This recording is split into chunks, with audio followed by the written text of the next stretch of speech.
Hi, I'm Melissa George with The Mindful Heart, and I have 3 fables for you today about one of my favorite animals, the lion. The first is from India. Actually, some of the oldest fables in the world come from India. And this one's called The Lion, the Fox, and the Storyteller. A lion who was the king of a great forest once said to his subjects, "I want someone here to tell me stories, one after another, without ever stopping. And if you fail to find somebody who can amuse me in this way, you will all be put to death." In this land, there was a common saying that the king kills when he will. So the animals were in great alarm. The fox said, "Fear not, I shall save you all. Tell the king the storyteller is ready to come to court whenever ordered." So the lion, of course, requested the storyteller to come at once. The fox bowed respectfully, and he stood before the king, who said, "So you are to tell me stories without ceasing?" "Yes, your majesty," said the fox. "Then begin," said the lion. "But before I do so," said the fox, "I would like to know what your majesty means by a story." "Why," said the lion, "a narrative containing some interesting event or fact." "Okay," said the fox, and began. "There was once a great fisherman who went to sea with a huge net, and he spread it far and wide, and a great many fish got into it. And just as the fisherman was about to draw the net, the coil snapped. A great opening was made, and first one fish escaped." Then the fox stopped. "What then?" said the lion. "Well, then 2 escaped," said the fox. "What then?" asked the impatient lion. "Then 3 escaped," said the fox. And thus, as often as the lion repeated his question, the fox increased the number by 1 and said that many escaped. The lion was irritated and said, "Why, you are telling me nothing new." And the fox said, "I wish that your majesty may not forget your royal word. Each event occurred by itself, and each lot that escaped was different from the rest." "But wherein is the wonder?" said the lion.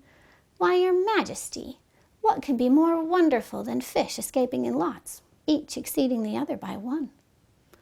"I guess you are right, and I am bound by my word," said the lion, "or else I would see you dead." The fox replied in a whisper, "If tyrants that desire impossible things are not bound by their own word, their subjects can find nothing to stop them." The next fable I have for you is a tale from Russia by a writer named Krylov.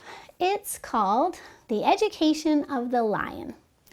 One day a son was born to the lion, who was the king of the forest. Now, among us, a 1-year-old child, even if it belongs to a royal family, is very small and weak. But by the time a lion has lived a year, a cub has long ago left off its babiness. So at the end of the first year, the lion began to consider the education for his son. He desired that his son should not remain ignorant, and he wanted the dignity of the kingdom to be maintained. And especially when the son became king, he wanted everyone to think that he had raised his son well. But whom should he hire, or force, or pay to instruct the Tsarevich to become a czar? A czar is a king in Russia. He thought, the fox is very clever, but he is always lying, and a liar is always getting into trouble. So no, thought the lion, the prince should not study the science of falsehood. How about a mole? Everyone says that moles are big fans of order and regularity, and that it never takes a step until it has examined the ground before it, and that it cleans and shells with its own paws every grain of corn that it eats. In fact, the mole has the reputation of being very great in small affairs, but unfortunately, it cannot see anything at a distance. The mole's love of order is an excellent thing for its own kind, but the lion's kingdom is considerably more extensive than a molehole. Should he choose the panther? The panther is brave and strong and is a great master of military tactics. But the panther knows nothing of politics.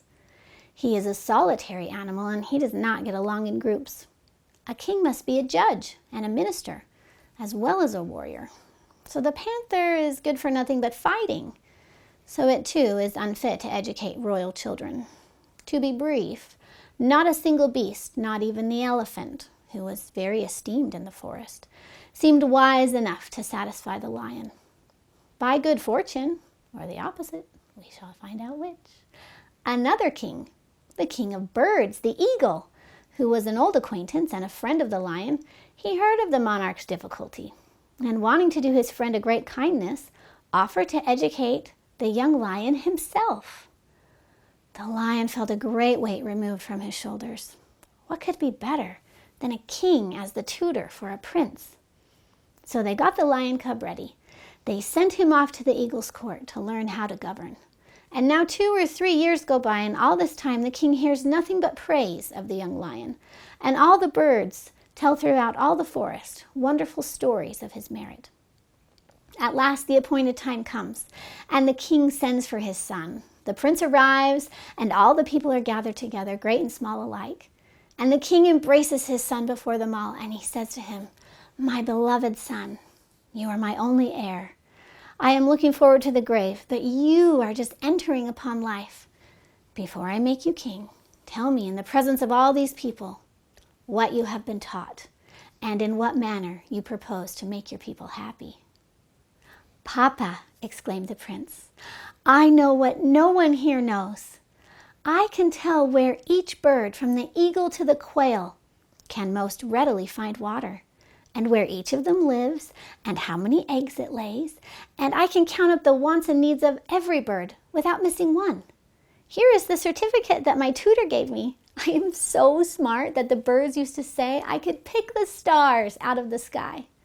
And when you've made up your mind to transfer the kingdom to me, I will immediately begin to teach all of these beasts how to make nests." On this, the king and all the beasts howled aloud. The members of the council hung their heads. And too late, the lion saw that his son had learned nothing of what was wanted, that he was now acquainted with birds only, not knowing anything of the nature of the beasts. He was destined to rule over them, yet he was destitute of that which is most important for kings, the knowledge of the wants of their own people and the interests of their own country. The next fable I have for you is one from India. This one is from a collection of Sanskrit fables, and it's called "A Lion Tricked by a Rabbit."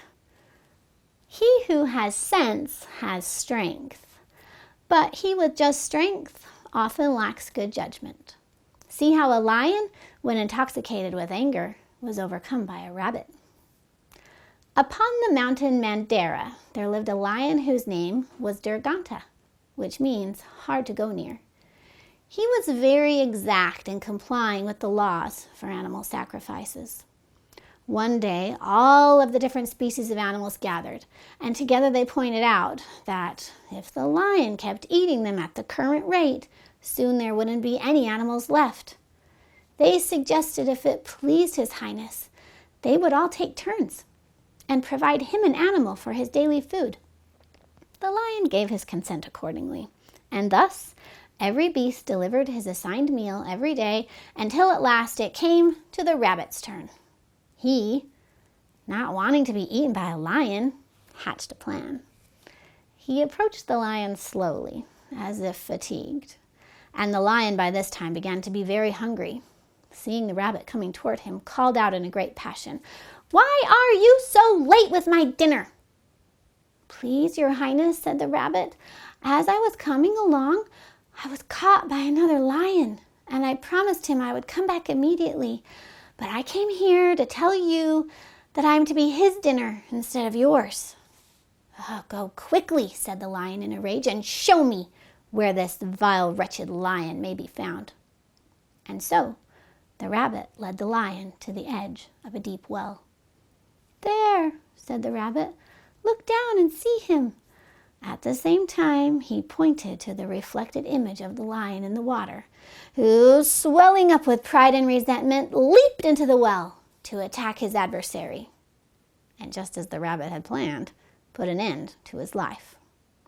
Therefore, he who hath sense hath strength, where he with only strength lacks good judgment. Thank you so much for joining me today. I will see you next time for more exciting stories and adventures. I'm Melissa George with The Mindful Heart.